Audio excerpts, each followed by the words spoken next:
ഉപ്പാ മരുന്ന് കുടിച്ചല്ലേ?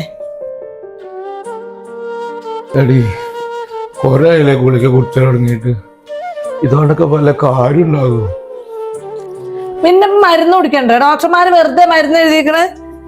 പിന്നെപ്പാ മുജീബാക്കാൻ ലത്തീഫാക്കാൻ അങ്ങാടിന്ന് കണ്ടായിരുന്നു. ആസ്പത്രി പോയി വർത്താനൊക്കെ പറഞ്ഞ്. അതുകൊണ്ടാ ഒന്നാണ് എന്നെ അങ്ങോട്ട് പറഞ്ഞയച്ചത്. കാക്കപ്പ വരും. ബാക്കി സമാധാനമായിടി. വെയിലും വരാറില്ലല്ലോ. കാക്ക അമ്മായിയേ ഇരിക്ക്. കാക്ക എത്തപ്പ എന്റെ വർത്താനം? ഇജ്ജ് അങ്ങാടിക്ക് പോലെ ഇനി ഒന്ന് കുറച്ചോണ്ടിട്ടോ. എത്തേലും പറ്റി കഴിഞ്ഞാൽ ആരും നോക്കാണ്ടാവില്ല. അവനാന്റെ തടി അവനാ കാക്കുക. ഇജിപ്പോ എന്റെ മുതല് മുഴുവൻ എന്റെ മകനക്ക് എഴുതി കൊടുത്തിട്ട് എത്തിയപ്പുണ്ടായി. ആരെ നോക്കാണ്ടായത്? അപ്പൊ അമ്മായി നമ്മളിപ്പോ ഇനി അതൊക്കെ പറഞ്ഞിട്ട് എന്താ കാര്യം? ഇപ്പൊ ഓലപ്പല്ലേ നിന്നത്. അപ്പൊ അങ്ങനെ അങ്ങോട്ട് ചെയ്തതാണേ. ആരും നോക്കാനുമില്ല. വെളുക്കാൻ തേച്ചത് പാണ്ടായി. ഇപ്പാന്റെ കാര്യം ആലോചിച്ചിട്ടാണ്.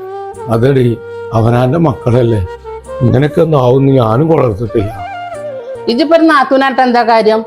ഇജും കാക്കിയും ഓള് പറയുന്നതോട് കേട്ടനുസരിക്കും. ഓളെ കൊണ്ടുവന്നപ്പോൾ ഒരു മുണ്ടാ പൂച്ചെന്നു. മുതല് കിട്ടാളതോട് കിട്ടിയപ്പോ ഓളെ തനി സ്വഭാവം പുറത്തിറക്കി.